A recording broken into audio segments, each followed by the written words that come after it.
High friend, good evening. আর তোমরা দেখছো তোমাদের প্রিয় YouTube channel exam guide by Nitu. আমি নিতু, তোমাদের জানাই স্বাগত। তোমাদের এসএসসি জিডি কনস্টেবল এক্সাম 2024 চলছে। আজ 21শে ফেব্রুয়ারি। এখন আমি তোমাদের করাবো সেকেন্ড শিফটে এসে যাওয়া প্রশ্নগুলো নিয়ে আলোচনা। আমি এর আগে ফার্স্ট শিফটের প্রশ্ন তোমাদের করে দিয়েছি। তোমরা এখনও পর্যন্ত যারা দেখোনি, তো তোমাদের বলবো অবশ্যই তোমরা দেখে নেবে। আর একটা কথা, আগামীতে তোমরা যারা পরীক্ষা দেবে তাদের বলছি যে 2022-এর যে প্রিভিয়াস ইয়ারের কোশ্চেনগুলো করা ছিল, প্রায় 77টি সেট করিয়ে দিয়েছিলাম। তোমরা অবশ্যই পরীক্ষা দেওয়ার আগে তোমরা এই প্রশ্নগুলো কিন্তু দেখে যাবে, যেটা পরীক্ষার জন্য খুবই হেল্পফুল হবে।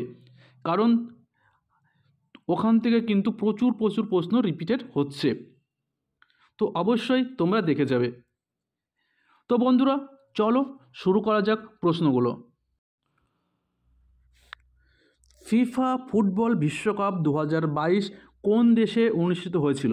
তো এটা কিন্তু আমি অনেকবার করে দিয়েছি।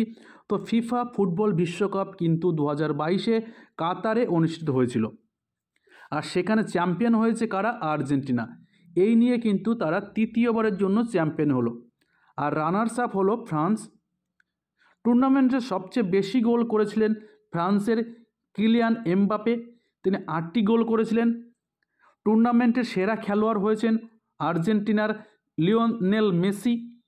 সেরা তরুণ খেলোয়াড় হয়েছেন আর্জেন্টিনার এনজো ফার্নান্ডেজ। সেরা গোলরক্ষক আর্জেন্টিনার এমিলিয়ানো মার্টিনেজ। এছাড়া 2026 সালে ফুটবল বিশ্বকাপ হবে কানাডা, মেক্সিকো, আমেরিকা যুক্তরাষ্ট্র। এই 3টি দেশে কিন্তু 2026-এ ফুটবল বিশ্বকাপ হবে। ফুটবল বিশ্বকাপ ফিফা কত সালে প্রতিষ্ঠিত হয়েছিল? 1904 সালে কিন্তু ফিফা প্রতিষ্ঠিত হয়েছিল। ফিফার সদর দপ্তর জুরিক এবং ফিফার বর্তমান প্রেসিডেন্ট জিয়ানি ইনফান্তিনো কিন্তু ফিফার বর্তমান সভাপতি। আর প্রথম বিশ্বকাপ শুরু হয়েছিল 1930 সালে উরুগুয়েতে। 1930 সালে উরুগুয়েতে কিন্তু প্রথম বিশ্বকাপ হয়েছিল। সেবার কিন্তু উরুগুয়ে চ্যাম্পিয়ন হয়েছিল। ঠিক আছে, চলো নেক্সট। দ্বিতীয় পঞ্চবার্ষিকী পরিকল্পনা কোন মডেলের উপর ভিত্তি করে তৈরি করা হয়েছিল? এটা আমি অনেকবার করে দিয়েছি। তো দ্বিতীয় পঞ্চবার্ষিকী পরিকল্পনা কিন্তু পিসি চন্দ্র মহালনবিশ মডেলের উপর ভিত্তি করে তৈরি হয়েছিল। আর দ্বিতীয় পঞ্চবার্ষিকী পরিকল্পনার সময়কাল ছিল 1956 থেকে 1961। দ্বিতীয় পঞ্চবার্ষিকীতে কিন্তু ভারী শিল্পের উপর জোর দেওয়া হয়েছিল। দুর্গাপুর লৌহ ইস্পাত কারখানাটি, এই দুর্গাপুর লৌহ ইস্পাত কারখানাটা কিন্তু এই দ্বিতীয় পঞ্চবার্ষিকী পরিকল্পনার কালে কিন্তু নির্মাণ করা হয়েছিল। আর প্রথম পঞ্চবার্ষিকী শুরু হয়েছিল 1951 থেকে 1956। দ্বিতীয়টা হয়েছিল 1956 থেকে 1961। তৃতীয়টা হয়েছিল 1961 থেকে কিন্তু 1966 পর্যন্ত। তারপরে একটা প্ল্যান হলিডে 1966 থেকে 69 পর্যন্ত একটা প্ল্যান হলিডে, ঠিক আছে, 66 থেকে 69 পর্যন্ত একটা প্ল্যান হলিডে হয়েছিল, তখন কোনো পঞ্চবার্ষিক হয়নি। তারপরে 1969 থেকে আবার 1974 সাল পর্যন্ত চতুর্থ পঞ্চবার্ষিকী হয়েছিল। ঠিক আছে, চলো নেক্সট প্রশ্ন। পরবর্তী প্রশ্ন, বিশ্ব ব্যাংকের মতে ভারতে 2011 থেকে 2019 সালের মধ্যে চরম দারিদ্র্য সীমা রেখার নিচে বসবাস করে কত শতাংশ মানুষ? BPL, poverty below of poverty line, ঠিক আছে, বিলো অফ প্রপার্টি লাইন, দারিদ্র্য সীমানার নিচে বাস করে। তো 2011 থেকে 2019 সাল পর্যন্ত ভারতের দারিদ্র্য সীমানার নিচে বাস করে প্রায় 10.2% মানুষ, যেটা 2011 সালের আগে ছিল 22.5%। তাহলে কমে গেছে দারিদ্র্য অনেকটা। আর বিশ্ব ব্যাংকের বর্তমান সভাপতিকে অজয় বাঙ্গা। বিশ্ব ব্যাংক প্রতিষ্ঠা হয়েছিল 1944 সালে। বিশ্ব ব্যাংকের সদর দপ্তর ওয়াশিংটন ডিসি। ঠিক আছে। আর ভারতের মাথাপিছু আয় সবচেয়ে বেশি কোন রাজ্যে? গোয়া। ঠিক আছে, ভারতের সবচেয়ে মাথাপিছু আয় কোন রাজ্যে বেশি? কিন্তু গোয়াতে কিন্তু মাথাপিছু আয় সবচেয়ে বেশি। চলো নেক্সট প্রশ্ন। কোন নাচটি বিহু নাচের মধ্যে পড়ে না? তা এই বিহু নাচ সম্পর্কে একটা প্রশ্ন হয়েছিল, যে সঠিক কী প্রশ্ন? দেখো, বিহু নাচ থেকে এসেছিলো, এটা শিওর। ঠিক আছে, তো দেখো আমি তিনটি বিহু হয়, সেই তিনটি বিহুই আমি তোমাদের আলোচনা করে দিচ্ছি। বহাগ বিহু, যেটি বৈশাখ বা এপ্রিলের মাঝামাঝি হয়। মাঘ বিহু, যেটি মাঘ এবং জানুয়ারির মাঝামাঝি পালন করা হয়। মাঘ মাস বাংলায় এবং ইংরেজিতে কিন্তু জানুয়ারির মাঝামাঝি কিন্তু এই মাঘ বিহু পালন করা হয়। কাতি বিহু, যেটি কার্তিক মাস বা অক্টোবরের মাঝামাঝি পালন করা হয়। ঠিক আছে, আর বহাগ বিহুর অপর নাম কি? রঙ্গালী বিহু। বহাগ বিহুর অপর নাম কিন্তু রঙ্গালী বিহু। তো বিহু প্রধানত কয়টি? তিনটি। কি? বহাগ বিহু, মাঘ বিহু এবং কাতি বিহু। তো বিহু থেকে তোমাদের কি প্রশ্ন এসেছিল? আজকে যাদের সেকেন্ড শিফটে প্রশ্ন এসেছিল অবশ্যই আমাকে একটু করে বলবে। আর বিহু নাচটি কিন্তু অসমের একটি বিখ্যাত নাচ। অসমের মুখ্যমন্ত্রীর নাম কে? হেমন্ত বিশ্ব শর্মা। হেমন্ত বিশ্ব শর্মা কিন্তু অসমের বর্তমান মুখ্যমন্ত্রী, হেমন্ত বিশ্ব শর্মা। চলো নেক্সট প্রশ্ন। অঙ্কিতা রায়না কোন খেলার সঙ্গে যুক্ত? তো অঙ্কিতা রায়না ইনি কিন্তু লন টেনিসের সঙ্গে যুক্ত। দেখো, লন টেনিসের সঙ্গে যুক্ত কিন্তু অনেক প্রশ্নই তোমাদের দিচ্ছে। এর আগে গতকাল কিন্তু লিয়েন্ডার পেস সম্পর্কে অনেক কটা প্রশ্ন তোমাদের এসেছিল, আজকে দিয়েছে অঙ্কিতা রায়না। তো অঙ্কিতা রায়না কিন্তু লন টেনিসের সঙ্গে যুক্ত। চলো নেক্সট প্রশ্ন।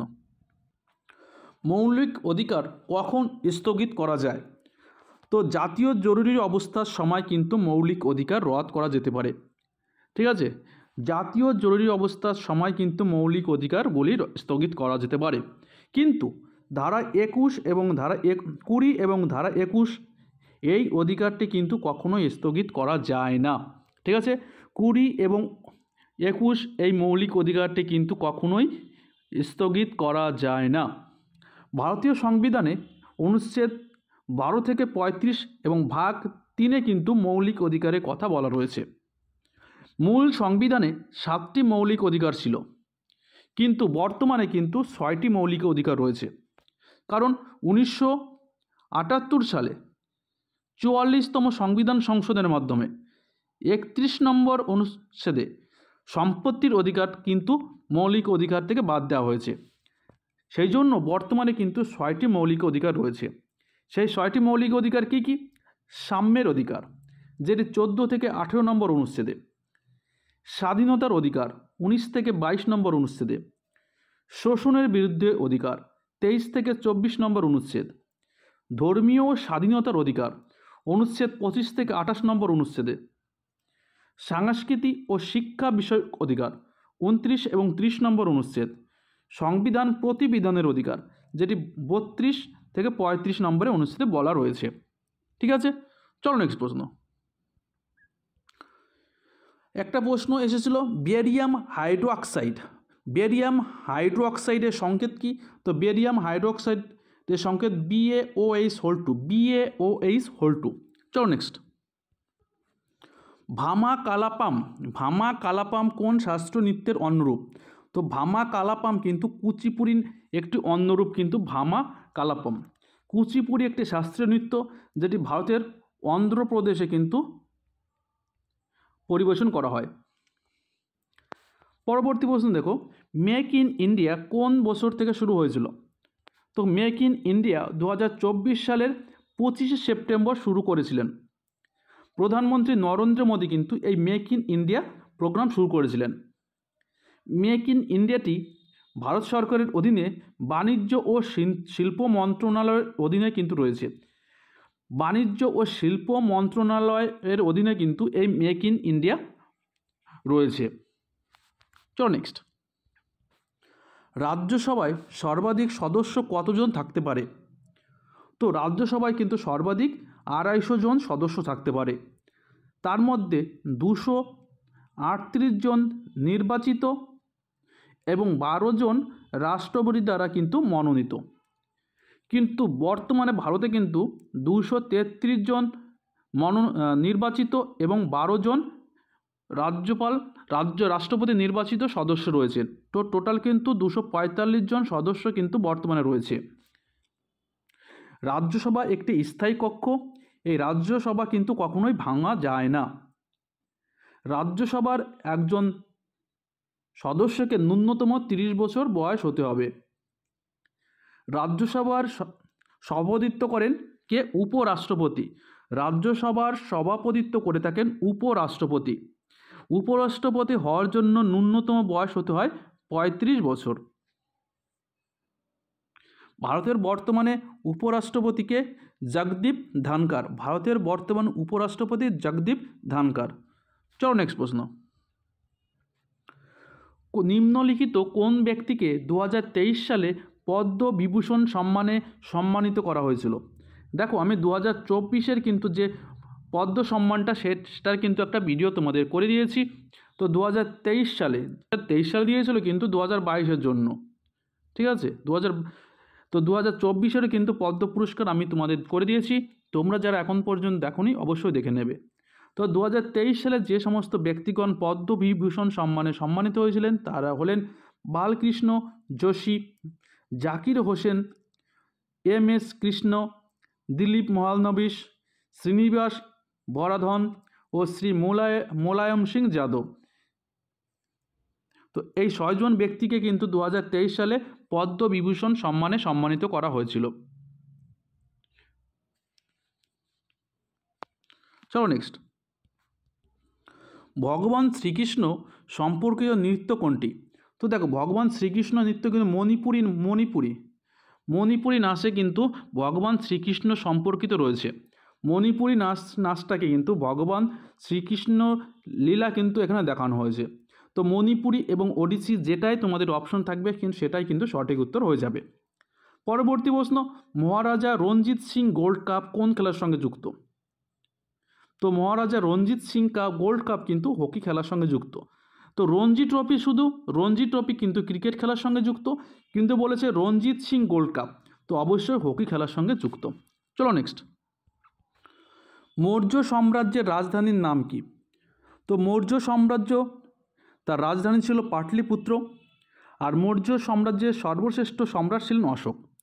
মৌর্য সাম্রাজ্য যেটি 321 খ্রিস্টপূর্বাব্দে চন্দ্রগুপ্ত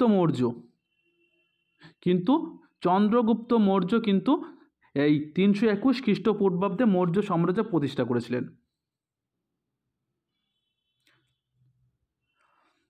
আর অশোকের আমলে কিন্তু 261 খ্রিস্টপূর্বাব্দে কিন্তু কলিঙ্গ যুদ্ধ হয়েছিল। এই কলিঙ্গ যুদ্ধ হওয়ার পরে কিন্তু অশোক যুদ্ধ বিজয় থেকে কিন্তু ধর্ম বিজয় পারদর্শী হয়েছিলেন। যুদ্ধ জয় থেকে কিন্তু ধর্মের বিষয় কিন্তু বেশি ঝোঁক পড়েছিল। অশোক কিন্তু মধ্যপ্রদেশের সাঁচি স্তূপ নির্মাণ করেছিলেন। মধ্যপ্রদেশের যে বিখ্যাত সাঁচি স্তূপ সেটা কিন্তু অশোক নির্মাণ করেছিলেন। ভারতের সবচেয়ে বড় স্তূপ সাঁচি স্তূপ কিন্তু অশোক নির্মাণ করেছিলেন। অশোক বৌদ্ধ ধর্ম প্রচারের জন্য তার মেয়ে সংঘামিত্রা এবং ছেলে মহেন্দ্রকে কিন্তু শ্রীলঙ্কায় পাঠিয়েছিল। অশোকের আমলেই কিন্তু তৃতীয় বৌদ্ধ সংস্কৃতি শুরু হয়েছিল। মৌর্য সাম্রাজ্যের শেষ সম্রাট ছিলেন বৃহদ্রথ। বৃহদ্রথ কিন্তু ছিলেন মৌর্য সাম্রাজ্যের শেষ সম্রাট। পরবর্তী প্রশ্ন, কভার এবং মিড অফের মধ্যে শট মারাকে কি বলা হয়? তো কভার এবং মিড অফের মধ্যে দিয়ে শট মারাকে বলা হয় কভার ড্রাইভ। চলো নেক্সট প্রশ্ন। তো এই যে প্রশ্নটা এটা সঠিক আমি জানি না, তো তোমরা অবশ্যই একটু যারা আজকে পরীক্ষা দিয়েছো তো অবশ্যই বলবে এটা এসেছিলো কি না। তো কোন শহরকে সিটি অফ জয় বলা হয়? তো কলকাতা শহরকে কিন্তু সিটি অফ জয় বলা হয়। কলকাতা শহরে প্রতিষ্ঠা হচ্ছেন জব চার্নক কিন্তু কলকাতা শহরের প্রতিষ্ঠাতা। তো বন্ধুরা, এই কটাই প্রশ্ন তোমাদের জন্য এনেছিলাম। ভিডিওটা ভালো লাগলে একটু লাইক করে দেবে এবং খুব